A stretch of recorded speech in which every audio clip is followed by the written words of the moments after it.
السلام علیکم، خیر مقدم ہے آپ کا اردو اسکالرس کے ہمارے اس چینل پر۔ آج کی اس ویڈیو میں ہم بات کرنے والے ہیں اردو کی اہم ترین مثنوی بکٹ کہانی کے بارے میں، جس کو 12 ماسا بھی کہا جاتا ہے اور جس کو لکھنے والے ہیں افضل جھنجھانوی یا افضل پانی پتی کے نام سے بھی ان کو جانا جاتا ہے۔ بکٹ کہانی اردو کی ایک بہت اہم مثنوی ہے۔ بہت سارے مقابلہ جاتی امتحانات میں اس سے سوال پوچھے جاتے ہیں۔ UGC نیٹ کے نصاب میں بھی یہ مثنوی شامل ہے۔ مثنوی سے متعلق ہمارے چینل پر 4 ویڈیوز اپلوڈ کی جا چکی ہیں، جن میں مثنوی کے آغاز، اس کے فن اور ارتقاء پر بات کی گئی ہے، اردو کی اہم مثنوی اور مثنوی نگار اور ان کی مثنویوں پر بات کی گئی ہے۔ ایک ویڈیو میں نظامی بیدری اور ان کی مثنوی قدم راؤ پدم راؤ پہ بات کی گئی ہے۔ ایک ویڈیو میں ملا وجی کی کتب مشتری اور ایک ویڈیو میں ابن نشاطی کی پھول بن پہ تذکرہ کیا گیا ہے۔ آج کا ہمارا ٹاپک ہے افضل جھنجھانوی کی مثنوی بکٹ کہانی۔ اس کے بعد آنے والی ویڈیوز میں ہم میر حسن کی مثنوی سیر البیان اور دیا شنکر نسیم کی مثنوی گلزار نسیم پر بات کریں گے۔ تو آج کی اس ویڈیو میں ہم بات کریں گے بکٹ کہانی کے بارے میں، جو بہت مشہور مثنوی ہے افضل جھنجھانوی کی۔ پہلے ہم افضل جھنجھانوی کے بارے میں تھوڑی سی معلومات حاصل کر لیتے ہیں۔ اس میں جو بھی امپورٹنٹ پوائنٹ ہیں وہ اس کو آپ نوٹ کرتے رہیے گا اپنے کاپی پہ اور شارٹ نوٹس بنانے کی کوشش کریے گا۔ افضل جھنجھانوی کے بارے میں دیکھتے ہیں۔ افضل جھنجھانوی کا پورا نام محمد افضل افضل تھا۔ کیا پورا نام تھا؟ محمد افضل افضل۔ افضل تخلص کرتے تھے۔ تخلص کیا تھا؟ تخلص صرف افضل تھا۔ آپ کی ابتدائی زندگی کے حالات پردہ خفا میں ہیں، یعنی کہ آپ کی ابتدائی زندگی کا کوئی حال ہم کو معلوم نہیں ہے۔ اس کی وجہ اس سے پہلے کی ویڈیو میں بھی بتائی جا چکی ہے کہ کچھ شاعر اتنے پہلے کے ہوتے ہیں کہ اس وقت پہ تذکروں تک کا رواج اتنا نہیں تھا کہ جن کے حالات صحیح سے پتہ ہو سکیں۔ محققین کے مطابق افضل کا انتقال 1625 عیسوی کو ہوا تھا۔ افضل نے مندر کے پجاری بننے کے بعد اپنا نام بدل کر گوپال رکھ لیا تھا۔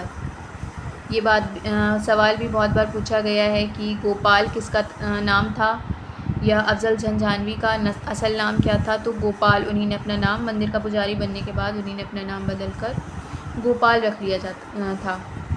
کہا جاتا ہے کہ افضل ایک ہندو عورت کے عشق میں گرفتار ہو کر متھرا جا کر مندر کے پجاری بن گئے تھے۔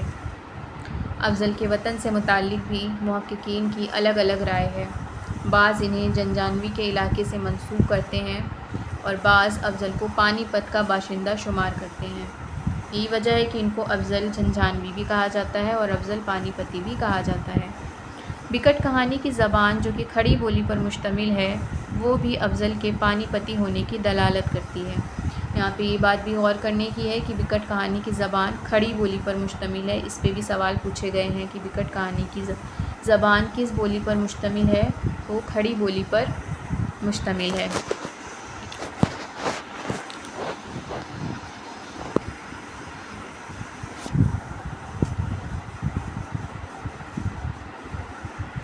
بکٹ کہانی کے بارے میں دیکھتے ہیں۔ بکٹ کہانی کہتے کسے ہیں؟ اسے 12 ماسا بھی کہتے ہیں، یعنی 12 مہینوں کا ذکر کیا جاتا ہے۔ 12 ماسا ایک ہندی صنف سخن ہے جس میں ایک ایسی فراق زدہ عورت کے جذبات اسی کی زبان میں پیش کیے جاتے ہیں جس کا شوہر اسے چھوڑ کر کہیں باہر چلا گیا ہے اور وہ اس کے فراق میں تڑپتی ہے۔ سال کے ہر مہینے میں وہ اپنی تڑپ طرح طرح سے اپنی بولی میں ظاہر کرتی ہے۔ 12 ماسا عموماً اساڑھ کے مہینے سے شروع ہوتا ہے۔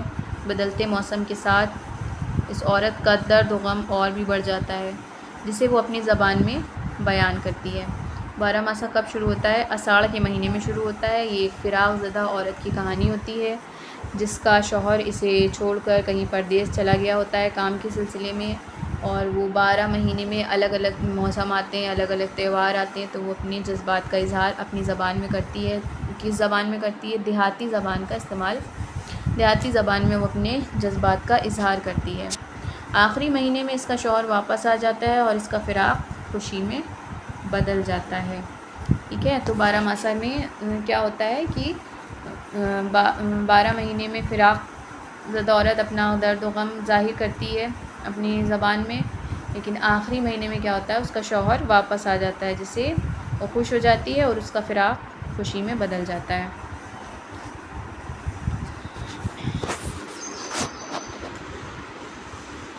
یہاں پہ یہ بھی بات نوٹ کر لیے گا کہ 12 ماسہ اساڑھ کے مہینے سے شروع ہوتا ہے۔ اس پہ بھی سوال بنتے ہیں کہ 12 ماسہ کس مہینے سے شروع ہوتا ہے؟ اساڑھ کے مہینے سے شروع ہوتا ہے، اور یہ ایک ہندی صنف سخن ہے۔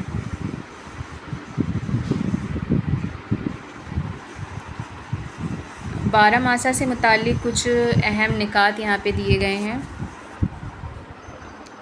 کہ شمالی ہند میں بکٹ کہانی اردو شاعری کا پہلا مستند نمونہ ہے۔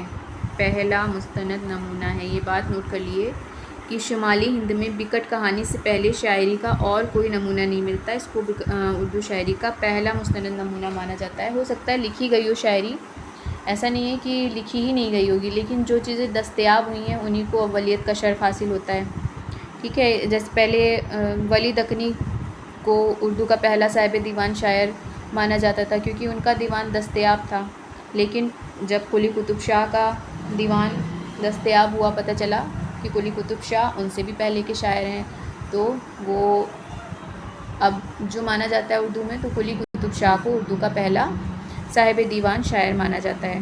اسی طرح سے اور صنف سخن کے بارے میں بھی ہے، ہو سکتا ہے کہ اس سے پہلے بھی شاعری کی گئی ہو، بکٹ کہانی سے پہلے بھی شاعری کری گئی ہو اردو میں، لیکن شمالی ہند میں جو پہلا نمونہ ملتا ہے وہ بکٹ کہانی کے روپ میں ملتا ہے، ٹھیک ہے۔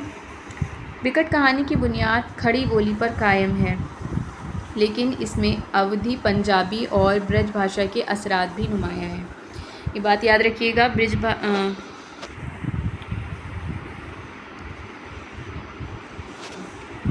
کھڑی بولی کے اثرات کھڑی بولی میں لکھی گئی ہے، لیکن اس پہ اودھی، پنجابی اور برج بھاشا کے بھی اثرات پائے جاتے ہیں۔ بکٹ کہانی میں کل 13 عنوان ہیں، جن میں 321 اشعار ہیں۔ یہ باتیں تو یاد کرنے کی ہیں کہ کل 13 عنوان ہیں اور 321 اشعار ہیں، یہ بات بھی ذہن نشین کر لیے گا۔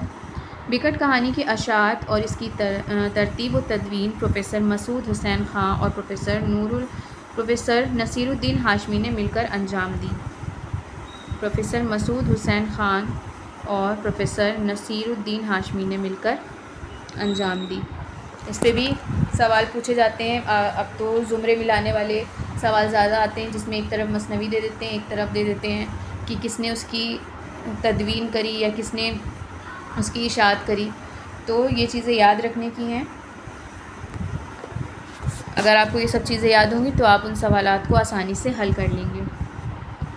اسے سب سے پہلے عثمانیہ یونیورسٹی حیدرآباد کے شعبہ اردو کی علمی و تحقیقی مجلے قدیم اردو جلد اول میں 1965 میں شائع کیا گیا۔ کہاں شائع کیا گیا؟ عثمانیہ یونیورسٹی حیدرآباد میں پہلی بار شائع کیا گیا 1965 میں۔ ترتیب و تدوین کس نے کی؟ پروفیسر مسعود حسین خان اور پروفیسر نصیر الدین ہاشمی نے۔ کل 13 عنوان ہیں، 321 اشعار ہیں۔ کھڑی بولی اس کی بنیاد ہے، لیکن اودھی، پنجابی اور برج بھاشا کے اثرات بھی اس میں پائے جاتے ہیں۔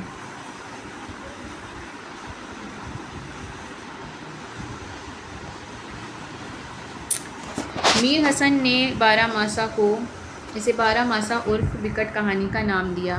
یہ سوال بھی بہت بار پوچھا گیا ہے کہ 12 ماسہ بکٹ کہانی کا نام کس نے تجویز کیا؟ تو میر حسن نے تجویز کیا۔ یہ میر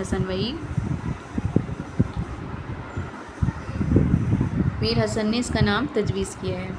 اسپنگر کے نزدیک یہ ایک نظم ہے۔ ڈاکٹر جمیل جالوی نے اپنی تصنیف تاریخ ادب اردو میں، کون سی تصنیف ہے؟ تاریخ ادب اردو میں بکٹ کہانی کو اپنے دور کی سب سے اہم اور نمایاں مثنوی قرار دیا ہے۔ ڈاکٹر جمیل جالوی نے اپنی تصنیف تاریخ ادب اردو میں بکٹ کہانی کو اپنے دور کی سب سے اہم اور سب سے نمایاں مثنوی قرار دیا ہے۔ بکٹ کہانی کی زبان کھڑی بولی پر مشتمل ہے۔ بعد میں یہی زبان ترقی کے منازل طے کرتے ہوئے 18ویں صدی عیسوی کے آخر میں پہنچ کر ایک ادبی اور معیاری زبان اختیار کر لیتی ہے جسے اردو معلیٰ یا اردو کے نام سے بھی جانا جاتا ہے۔ ٹھیک ہے، یعنی بکٹ کہانی کی جو زبان ہے تو وہ کھڑی بولی، لیکن کھڑی بولی کی اردو کھڑی بولی سے نکلی ہے، اور آگے چل کر یہی کھڑی بولی اپنے آپ کو ایک ادبی اور معیاری زبان کے روپ میں بدل دیتی ہے، اور اردو معلیٰ یا اردو کے نام سے جانی جانے لگتی ہے۔ یہاں پہ بکٹ کہانی کا خلاصہ دیکھتے ہیں۔ بہت مشکل خلاصہ نہیں ہے، آسان سی کہانی ہے کہ ایک فراق زدہ عورت کی کہانی ہے جس کا شوہر باہر چلا جاتا ہے اور اس اپنے درد و غم کا اظہار کرتی ہے اپنی زبان میں۔ یہی اس کا خلاصہ ہے، اور بہت زیادہ مشکل کچھ ہے نہیں اس مثنوی میں، وہ دیکھ لیتے ہیں ایک بار۔ 12 ماسہ ایک ہندی صنف سخن ہے جس میں ایک ایسی عورت کی کہانی بیان کی جاتی ہے جس کا شوہر اسے چھوڑ کر پردیس چلا گیا ہے۔ 12 ماسہ میں اس عورت کے جذبات اس کی زبان میں بیان کیے جاتے ہیں۔ شوہر کی فراق میں عورت کی تڑپ کو سال کے ہر مہینے کے حساب سے بیان کیا جاتا ہے۔ یہ فراق زدہ عورت عام طور پر دیہات کی ہوتی ہے، اس لیے 12 ماسہ میں دیہاتی الفاظ کی آمیزش زیادہ ہوتی ہے۔ یہ عورت کبھی اپنی سہیلیوں سے مخاطب ہوتی ہے تو کبھی ان کی خوشحال زندگی پر رشک کرتی ہے۔ موسم کے اعتبار سے تہوار آتے ہیں، مثلاً ہولی، دیوالی وغیرہ۔ اس وقت اس کا غم اور بھی بڑھ جاتا ہے۔ عورت ہر مہینے میں اپنے شوہر کو بلانے کی ہر ممکن کوشش کرتی ہے۔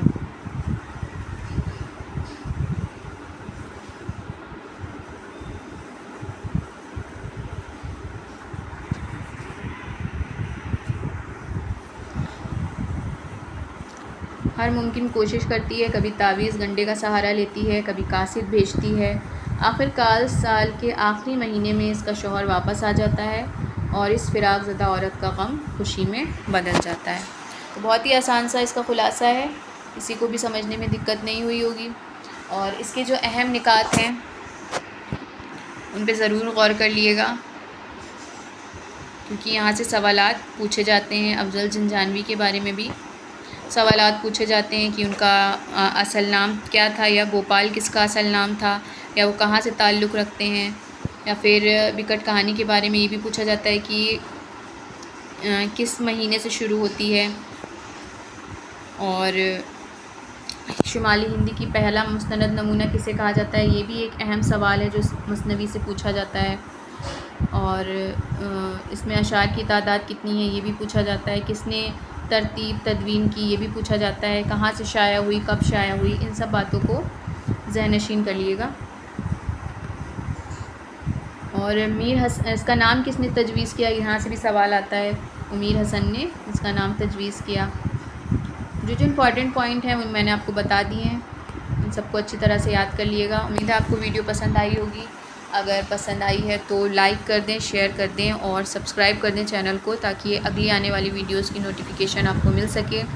اگر ہماری ویڈیوز آپ کو پسند آ رہی ہیں تو پلیز کمنٹ بھی کرا کریں، کیونکہ اس سے ہماری حوصلہ افزائی ہوگی۔ اگر آپ کو ویڈیو پسند آ رہی ہے تو پلیز کمنٹ کریں، لائک کریں، شیئر کریں، اور زیادہ سے زیادہ لوگوں تک پہنچائیں اس ویڈیو کو۔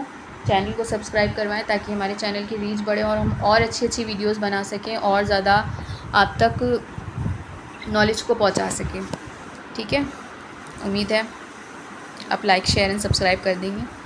تو ملتے ہیں اگلی ویڈیو میں، تب تک کے لیے اللہ حافظ۔